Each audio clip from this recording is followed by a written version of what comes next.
Reciban un saludo fraterno, queridos hermanos y hermanas. Bienvenidos a Audioteca Católica. Les habla su hermana y amiga Estefania Balota, administradora de este canal. Y les doy la bienvenida a esta nueva sesión de Lección Divina.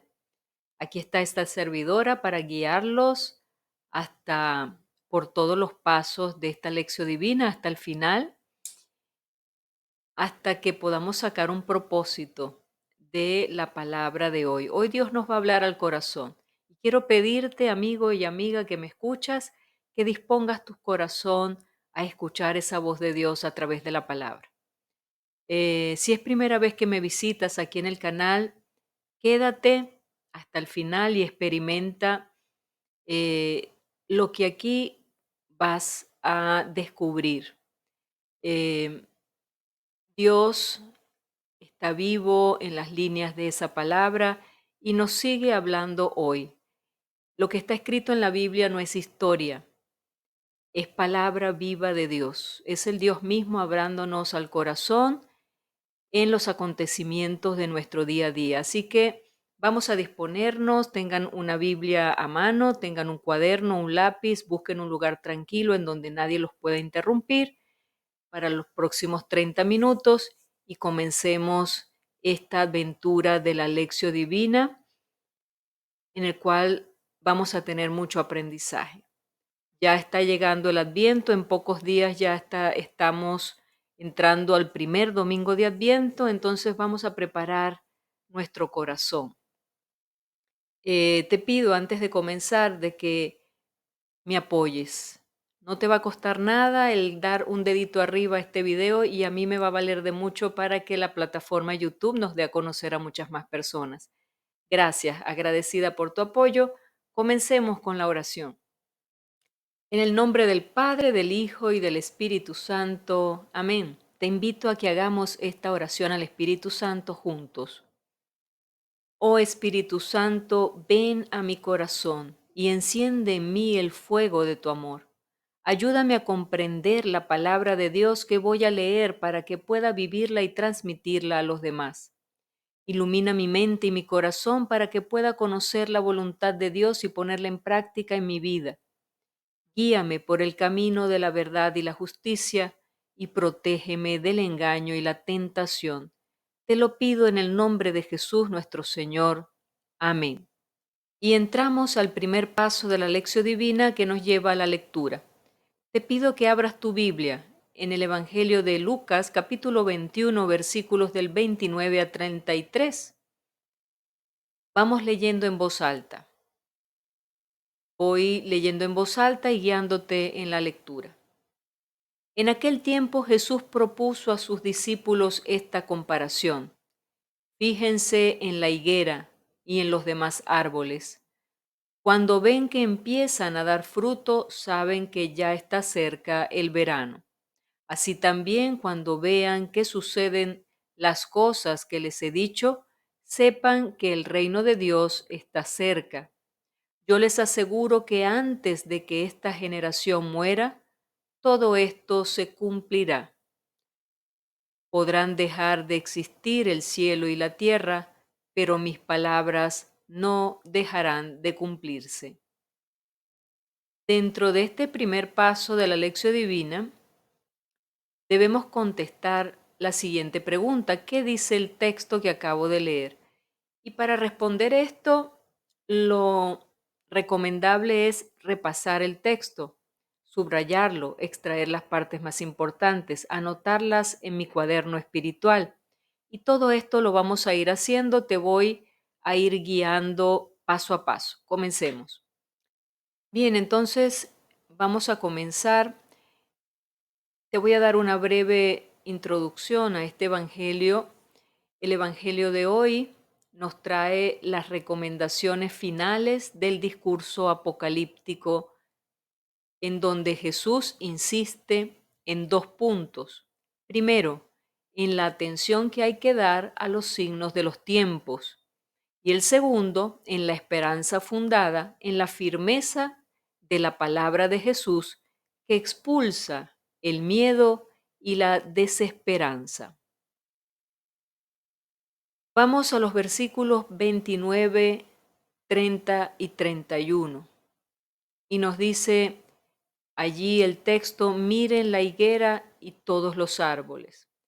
Jesús manda a mirar la naturaleza. Dice: mirad la higuera y todos los demás árboles.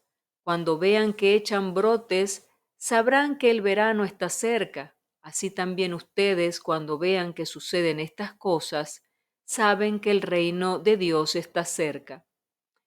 Jesús pide que la gente contemple los fenómenos de la naturaleza para aprender de ellos cómo leer e interpretar las cosas que están aconteciendo en el mundo. Los brotes en la higuera son una señal evidente de que el verano está llegando. Así también aquellas 7 señales son la prueba de que el reino de Dios está cerca. Hacer este discernimiento no es fácil. Una persona sola no se da cuenta del mensaje. Es reflexionando juntos en comunidad que la luz aparece. Y la luz es esta: experimentar en todo lo que acontece, una llamada a no encerrarse en el momento presente, sino mantener el horizonte abierto y percibir en todo una flecha que apunta más allá, hacia el futuro. Pero la hora exacta de la llegada del reino nadie la sabe. En el Evangelio de Marcos, Jesús llega a decir: cuanto a este día o a esa hora, nadie la conoce, ni los ángeles del cielo, ni el Hijo, sino solo el Padre. Versículos 32 y 33. Les aseguro que no pasará esta generación hasta que todo esto suceda. El cielo y la tierra pasarán, pero mis palabras no pasarán, dice Jesús. Esta palabra de Jesús evoca la profecía de Isaías, que decía: toda carne es hierba y toda su gloria como flor del campo. Sécase la hierba, marchítase la flor, cuando pase sobre ella el soplo de Yahvé. Sécase la hierba, marchítase la flor, pero la palabra de nuestro Dios permanece para siempre. Podemos revisar Isaías capítulo 40, versículos 7 y 8. La palabra de Jesús es la fuente de nuestra esperanza. Lo que dice, acontece. Jesús no miente en su palabra. La venida del Mesías y el fin del mundo, que tanto inquietan a muchos, mantiene preocupada a la gente con esto del tema del fin del mundo. De eso han echado mano los astrólogos, los videntes y cuánto charlatán hay por allí, tratando de colocar fecha, colocar momentos, colocar señales, situaciones. Algunos se basan en una lectura errada, fundamentalista del pasado, a partir de los 1000 años mencionados en el Apocalipsis. Podemos revisar Apocalipsis 20, versículo 7. La gente solía repetir: el año 1000 pasó, pero el 2000 no pasará. Y aquí estamos en el 2024. Por esto, en la medida en que se iba acercando el año 2000, muchos quedaban preocupados. Hubo hasta gente que, angustiada con la llegada del fin del mundo, llegó a suicidarse. Imaginémonos eso. Pero en el año 2000 pasó, el año 2000 pasó y nada sucedió. El fin del mundo no llegó. La misma problemática estaba viva en las comunidades cristianas de los primeros siglos. Ellas vivían en una expectativa de la venida inminente de Jesús. Jesús vendría a realizar el juicio final para terminar con la historia injusta del mundo acá abajo, e inaugura una nueva fase de la historia, esa fase definitiva del nuevo cielo y la nueva tierra. Pensaban que esto ocurriría dentro de 1 o 2 generaciones. Mucha gente estaría con vida todavía cuando Jesús iba a aparecer glorioso en el cielo. Revisemos Primera de Tesalonicenses 4, 16, 17 y Marcos 9, versículo 1.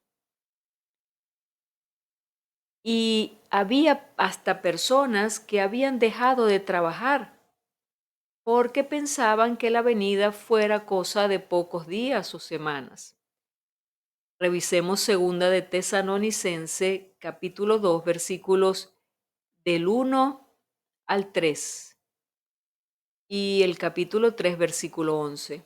Así pensaba la gente, pero hasta ahora la venida de Jesús todavía no ha ocurrido. ¿Cómo entender entonces esta demora? En las calles de la ciudad la gente ve pintadas en las paredes las palabras Jesús viene, Jesús volverá. Pero entonces, ¿viene o no viene? ¿Y cómo sucederá esta venida? Muchas veces la afirmación Jesús volverá es usada para dar miedo a las personas y obligarlas a ir a una determinada iglesia. Atención con eso. En el Nuevo Testamento, el retorno de Jesús es siempre motivo de alegría y de paz, no de miedo ni de terror. No es una amenaza, es una gran alegría, es un gran gozo. Para los explotados y oprimidos, la venida de Jesús es una buena noticia. ¿Cuándo vendrá? Entre los judíos, las opiniones eran muy variadas. Los saduceos y los herodianos decían, los tiempos mesiánicos llegaron ya. Ya estamos en ellos. Pensaban que su bienestar durante el gobierno de Herodes fuera expresión del reino de Dios, por eso no querían cambio y estaban en contra de la predicación de Jesús que convocaba a la gente para cambiar y convertirse. Los fariseos decían, la llegada del reino va a depender de nuestro esfuerzo en la observancia de la ley. Los esenios decían, en cambio, el reino prometido llegará solo cuando hayamos purificado el país de todas las impurezas. Cada uno tenía su opinión. Entre los cristianos había la misma variedad de opiniones. Algunos de la comunidad de Tesalónica, en Grecia, apoyándose en la predicación de Pablo, decían, Jesús volverá. Pablo responde que no era tan simple como se lo imaginaban. Y a los que habían dejado de trabajar decía, quien no quiere trabajar, pues que no coma. Y eso está en segunda de Tesalonicenses, capítulo 3, versículo 10. Probablemente se trataba de gente que a la hora del almuerzo iban a mendigar comida a casa del vecino. Los cristianos opinaban que Jesús volvería después que el Evangelio fuera anunciado en el mundo entero. Y pensaban que cuanto mayor fuera el esfuerzo de evangelizar, más rápidamente vendría el fin del mundo. Otros, cansados de esperar, decían, que va, no volverá. Otros, basándose en las palabras de Jesús, decían con acierto, ya está en medio de nosotros. Hoy, hermanos y hermanas, pasa lo mismo. Hay gente que dice, cómo van las cosas, está bien tanto en la iglesia como en la sociedad. No quieren cambios, otros esperan el retorno inmediato de Jesús, otros piensan que Jesús volverá por medio de nuestro trabajo, de nuestro anuncio. Y para nosotros Jesús está en medio de nosotros. Él ya está a nuestro lado en la lucha por la justicia, por la paz, por la vida. Pero la plenitud no ha llegado todavía, por esto esperamos con firme esperanza la liberación total de la humanidad y de la naturaleza. Revisemos Romanos 8, 22, 25. Así es, hermanos, esta es la verdad de todas estas suposiciones que hacía la gente desde aquella época y que todavía esas ideas están infiltradas en nuestras comunidades. Sigamos adelante. Segundo paso de la lección divina. Llegamos a la meditación. Ahora me debo preguntar qué me dice este texto a mí. ¿Cómo visualizo o cómo ubico este texto en mi vida, en lo que estoy viviendo, en lo que me sucede? ¿Cómo este texto me confronta y me corrige? Veamos, voy a compartirte algunos aspectos que he utilizado para meditar, para profundizar en la palabra, y puede que alguno de ellos te sirva y también puedes agregar los tuyos personales. Vamos a ello. Bien, el primero de ellos que debo mencionar es cuando dice, fíjense en la higuera. Jesús manda a fijar nuestra mirada en la higuera. Por ahí leí alguna vez que nunca hay nadie demasiado ocupado, solo es cuestión de prioridades. Siempre habrá tiempo para aquello que más nos interesa. Jesús hoy nos invita a poner atención y nos dice, fíjense en la higuera. Esa llamada de Jesús nos invita a ser observadores, no gente superficial. No estar tan atareado en las cosas del mundo que olvidemos lo que es más importante, fijarnos. Entonces preguntémonos, ¿Jesús está en mis prioridades?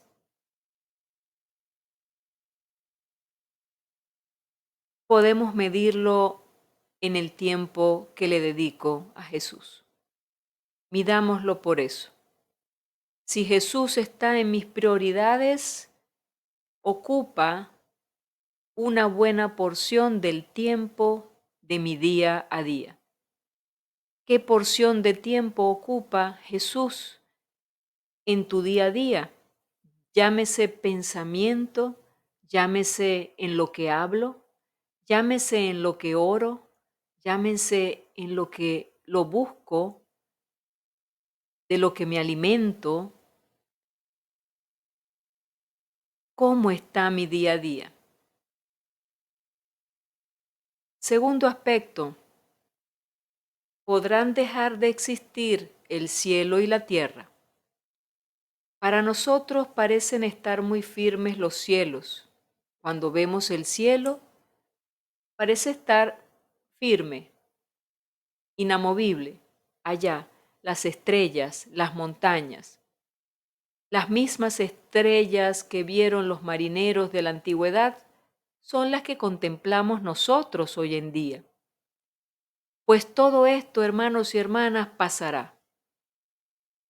Solo Dios permanece. Entonces debemos preguntarnos, ¿mi ancla está firme en el único, infinito y perdurable?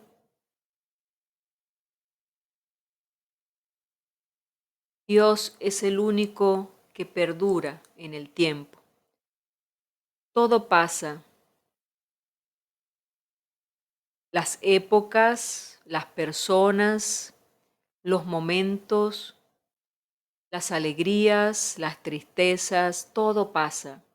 Las épocas, los años, las modas, todo pasa. El único que permanece inamovible es Dios. El único que está en todas las situaciones de nuestra vida sin moverse, sin mudarse, sin esconderse, es Dios. Tenemos que posar nuestra mirada en Él. Tercer aspecto, pero mis palabras no dejarán de cumplirse. Señor, ¿a quién iremos? Solo tú tienes palabras de vida eterna, nos dice Juan capítulo 6, versículo 68.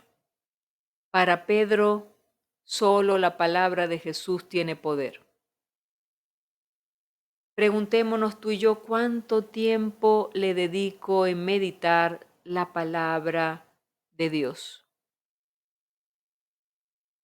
¿Cuánto tiempo le dedico a esta meditación para que me sane, para que me dé fuerzas, para que le dé dirección a mi vida? ¿Cuánto tiempo? Y fíjense que la frase dice, mis palabras no dejarán de cumplirse. ¿Y dónde encontramos esas palabras de Jesús si no es en la Biblia? ¿Cuánto tiempo le estoy dedicando a escuchar esas palabras? Te decía al comienzo, hermano y hermana, quédate hasta el final porque hoy Dios te va a hablar al corazón. Es la palabra, es su palabra que nos toca, nos, nos abre, nos sana, nos transforma, nos cambia de forma de pensar.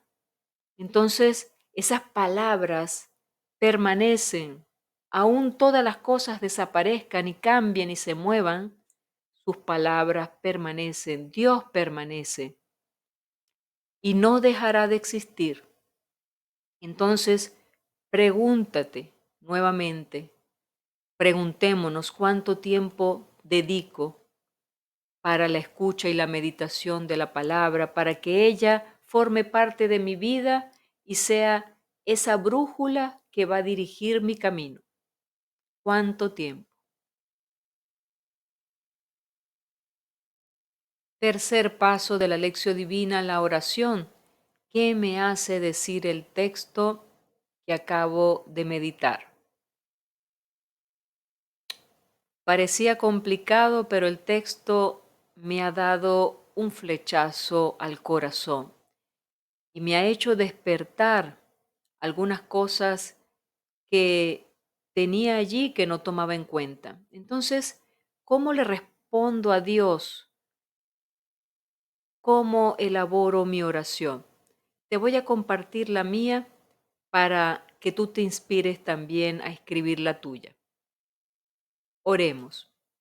Padre bueno, dame un espíritu contemplativo, que no me quede en lo superficial de la vida, que sepa siempre mirar los signos de los tiempos sabiendo que todo pasará y que solo tú y tu palabra permanecen.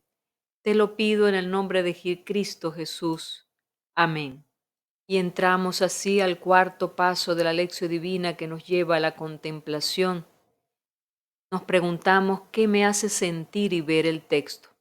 ¿Es que me debo ver allí inmerso e inmersa en esa palabra? ¿Cómo esa palabra la estoy haciendo vida, la estoy viviendo?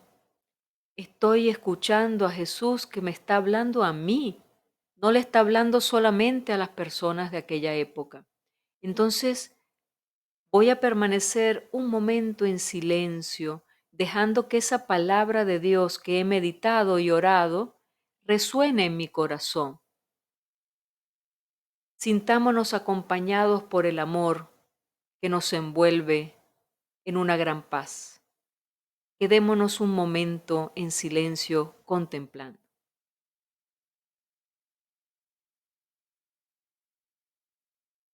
Quinto paso de la lección divina, el propósito o el compromiso. Es que esta lección divina, esta meditación de la palabra, esta lectura orante de la palabra, me lleva a realizar un propósito. No podemos y no debemos dejar a medias el trabajo de la palabra en nosotros. Hay que terminar haciendo un compromiso de vida que debo anotarlo, por supuesto, en mi cuaderno espiritual para ir viendo los avances de mi conversión personal. Es un compromiso trabajar todos los días en mi conversión y una de las maneras más eficaces para hacerlo es a través de la palabra de Dios. Dejar que esta palabra nos interpele, nos mueva, nos toque, nos convierta, nos transforme. Te decía al comienzo que la palabra de Dios tiene vida. La palabra de Dios no es historia, es viva, está viva, es eficaz, es cortante como una espada de doble filo, que entra hasta lo más profundo de nosotros y saca de nosotros todo lo malo para instaurar el reino de Dios, que es la paz, la justicia, el amor, la verdad. Entonces, hermano y hermana, ¿cuál es el propósito que vamos a hacer? ¿A qué nos invita Jesús con este evangelio de hoy? A mí me está invitando a colocar a Dios en primer lugar, y que no me quede en lo superficial de la vida, que aprenda a a fijarme en en las señales que me da Dios cada día. Eh, que tome nota y establezca las prioridades. Y dentro de mis prioridades, la primera de esas prioridades debe ser Jesús. El tiempo que yo le dedico a pensar en Jesús, en visitar a Jesús en el Santísimo Sacramento, en leer su palabra, en hablar de Él, en pensar en Él, en orarle a Él. Entonces, uno de los propósitos es eso, fijarnos en cómo están los propósitos de nuestra vida. Y si no estamos dando frutos, como la higuera que no daba frutos y querían cortarla porque no servía. No, hermanos, si no estamos dando frutos, vamos a activar qué es lo que nos falta en nuestra vida para que pueda dar frutos. Hace falta Jesús. Que Jesús viva en nosotros, que Jesús reine en nosotros. Entonces, nuestra vida comenzará a dar fruto. Su espíritu debe morar en nosotros, hacer vida en nuestro corazón. Entonces, todas las demás cosas pasarán a un segundo plano y la prioridad serán las prioridades de Jesús. Entonces, otro aspecto que me debe comprometer es el leer y meditar cada día su palabra. No debo dejar de hacerlo, por más cansada que estés, por más cansado que yo esté, dedicarle unos momentos para leer la palabra, para meditarla, para orar con ella. Si es posible, visitar al Santísimo, a un sagrario, orar delante del sagrario. Entonces, acercarme a Dios me va a dar la certeza de que ese cielo nuevo y esa tierra nueva vendrán a mí y ya estarán en mí porque yo le he dado entrada a ese reino de Dios. Lo demás vendrá por añadidura. No hay fechas, no hay momentos, no hay miedos, porque Jesús ya está conmigo. Entonces, ¿qué vamos a esperar? Fatalidades, cosas que están pronosticando que si el final de los tiempos. No, hermano, no es así. Dios quiere que tú y yo ahora cambiemos nuestra forma de ver la vida en cuanto a las prioridades y que tengamos como prioridad lo más importante. Nuestro centro sea Dios. Entonces nuestra vida cambiará radicalmente. Comenzaremos a dar frutos y frutos abundantes. Y frutos que nos llevarán a la vida eterna. Amén. Te leo en los comentarios. Ánimo. Bien, creo que me he alargado un poquito, pero el tema me emocionó. Gracias por haberte quedado conmigo hasta este momento. Recuerda, si te ha gustado el video y consideras de que puedes compartirlo, compártelo en tus redes sociales entre tus familiares y amigos. Apóyame con un me gusta, con un dedito arriba aquí abajo en el video para que así la plataforma YouTube nos promueva. Suscríbete al canal y activa la campanita de notificaciones. Pendiente con esto. porque así cada vez que suba material al canal, YouTube te avisará y no te perderás ningún episodio de estos nuevos videos que iré subiendo. Tengo nuevos videos por allí al final de la pantalla. Quédate hasta el final de la pantalla para que veas los nuevos videos y puedas pinchar sobre uno de ellos para poderlo ver. Tengo la catequesis del Papa y algunas cosas sobre la carta encíclica nueva que habla del corazón, amar con el corazón de Jesús. Hermosa carta. Allí di un abreboca sobre esa carta encíclica. Ya la estoy preparando para leerla completa. Entonces, sin más preámbulos, te dejo para que tengas un excelente día. Vamos a ponernos bajo el amparo de nuestra Madre, diciendo, bajo tu amparo nos acogemos, Santa Madre de Dios, cuida de todos nosotros. Amén. Ora por mí, que yo oro por ti. Te digo hasta mañana, si así Dios lo permite. Dios te bendiga. Bien, creo que me he alargado un poquito, pero el tema me emocionó. Gracias por haberte quedado conmigo hasta este momento. Recuerda, si te ha gustado el video y consideras de que puedes compartirlo, compártelo.